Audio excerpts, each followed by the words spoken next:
أعوذ بالله من الشيطان الرجيم. بسم الله الرحمن الرحيم. الحمد لله رب العالمين، وصلى الله على محمد وعلى آله وصحبه أجمعين. Assalamu alaikum, my brothers in Islam. In this video, you will hear Fajr prayer on this very important day, the day of gathering, Friday, from Masjid Rasulullah sallallahu alaihi wasallam. I hope you have read enough on how to observe the obligatory prayers according to the Sunnah of Rasulullah sallallahu alaihi wasallam. You are supposed to learn this from the age of 7, given a period of respite, 8 years before you are matured, and from that period there's no excuse, my brothers.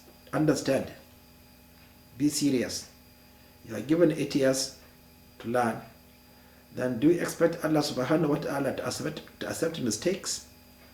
Let us be realistic. Then it's not for you. Examination begins, you either pass or you fail. Another examination is the question that everybody will be asked: what did you do when you saw the Sunnah of Rasulullah sallallahu alaihi wasallam distorted and not acted upon? So my brothers, let us listen to this Friday prayer, Fajr prayer.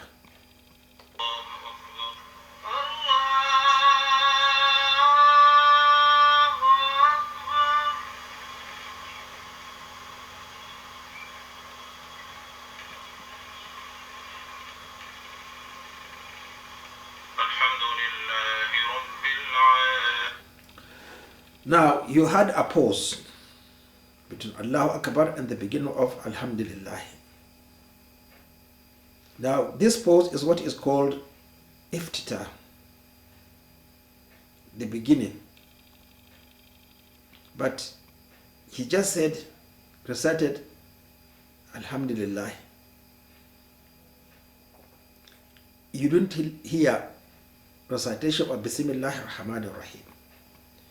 Now, Bismillah ar-Rahman ar-Rahim is part of Fatihatul Kitab because it consists of 7 verses of the Holy Quran. Now, I hope you have read all of the scholars are saying about whether Fatihatul Kitab is included or not. But definitely, those who agrees that Fatihatul Kitab is not part of Basmallah, is not part of Fatihatul Kitab, they haven't read enough. I hope they will try to buy my book, Revival and Salat of the Holy Apostle, in order to free themselves from disgrace in the hereafter. The Imam must say, Bismillah ar-Rahman ar-Rahim.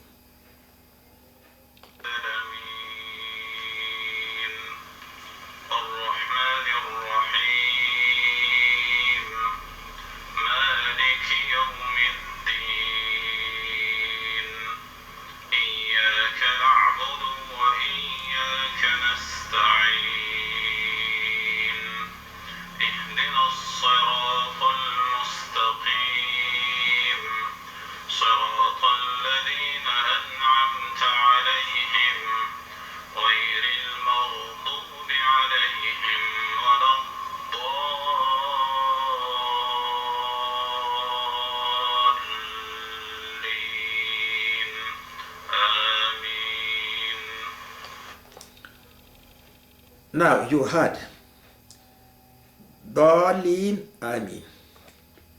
Now Dalin is the end of the 7th verse. According to the Sunnah, you are supposed to have a pause. Breathe in and then continue. He did not do that. Why? I don't know the reason. Who will ask him? Nobody else will ask him.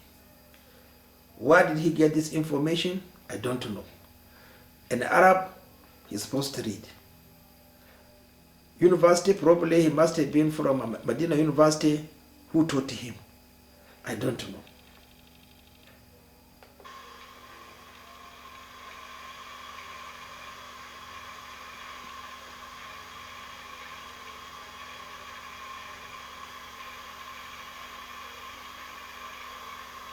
ولقد بعثنا في كل أمة رسولا أن اعبدوا الله واجتنبوا الطاغوت فمنهم من هدى الله ومنهم من حقت عليه الضلالة فسيروا في الأرض فانظروا كيف كان عاقبة المكذبين إن تحرص على هداهم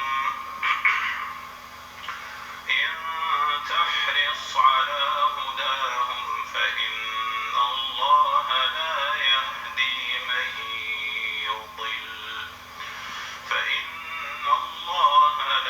يهدي من يضل وما لهم من ناصرين وأقسموا بالله جهد أيمانهم لا يبعث الله من يموت بلى وعدا عليه حقا ولكن أكثر الناس لا يعلمون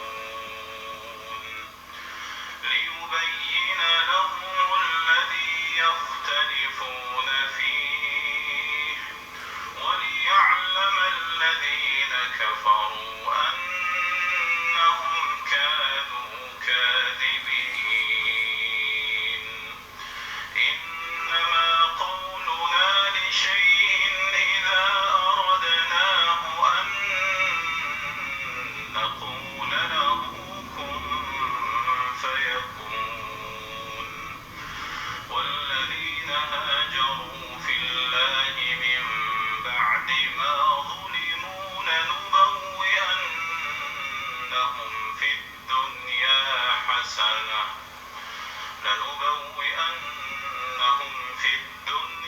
حسنة ولأجر الآخرة أكبر لو كانوا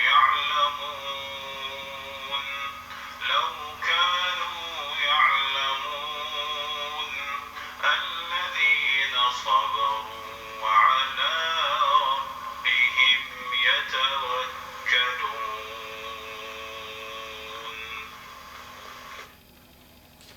Now, most of you have not memorized the Holy Quran, so you may not likely know which is the chapter or surah he recited. Now, he recited Surah Al-Nahl, the B, which is surah number 16, beginning from Fatihat al-Kitab, and he began from verse 36. Now, this is not according to the Sunnah of Rasulullah sallallahu alayhi wa sallam when observing Fajr prayer. Fajr prayer has got its own rules and regulations. You start from Baqarah up to the 50th surah, which is Qaf, and then you are supposed to read in the first rak'ah list 40 verses of the Holy Quran to 100, to any number of verses you have the power to, you can withstand it. You don't begin from the middle, you don't begin from the end. So according to the Sunnah, he is wrong. The reason, truly speaking, I don't know. If he has forgotten, please try to remind him, let him accept it, or at least you know that you are not supposed to obey in the presence of disobedience to Allah and His Holy Apostle Muhammad Rasulullah sallallahu alayhi wa sallam. he stopped at verse 42, which meant he only recited 6 verses of the Holy Quran. This is totally wrong, my brothers. Okay?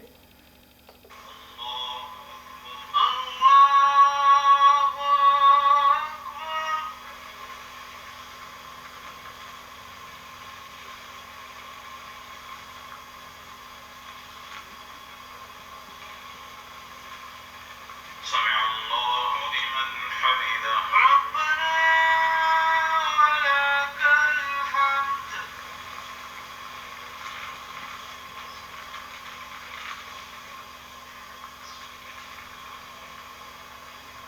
الله أكبر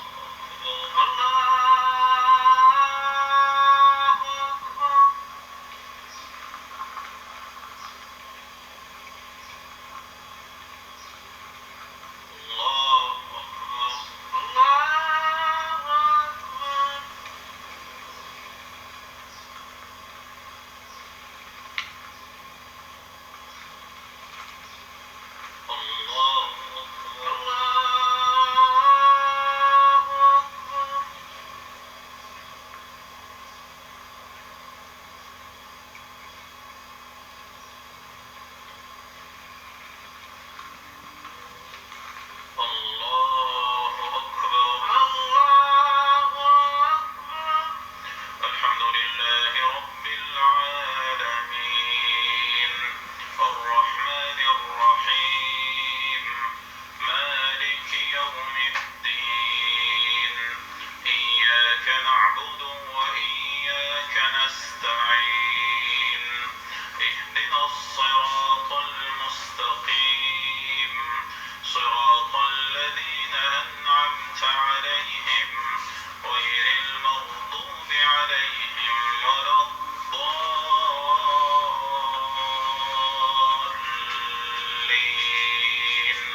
آمين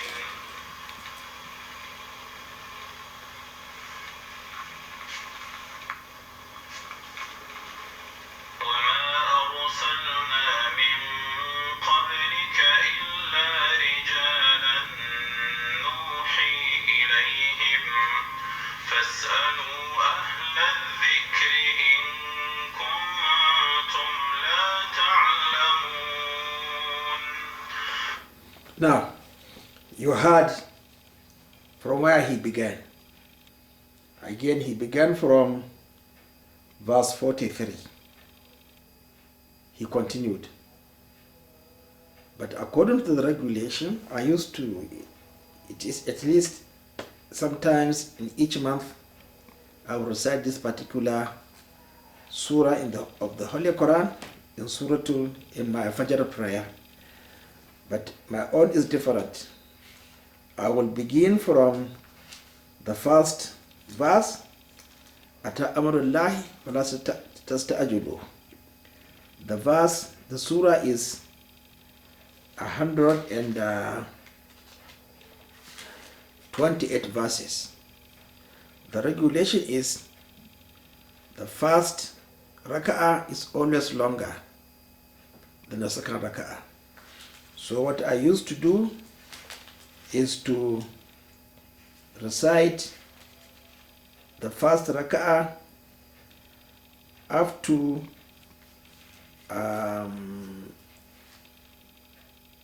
verse 74, and then make prostration, sujood. Then in the second raka'ah, I start from verse 75 to end at 128. That means the first raka'ah, 74 verses, and the second raka'ah, 54 verses.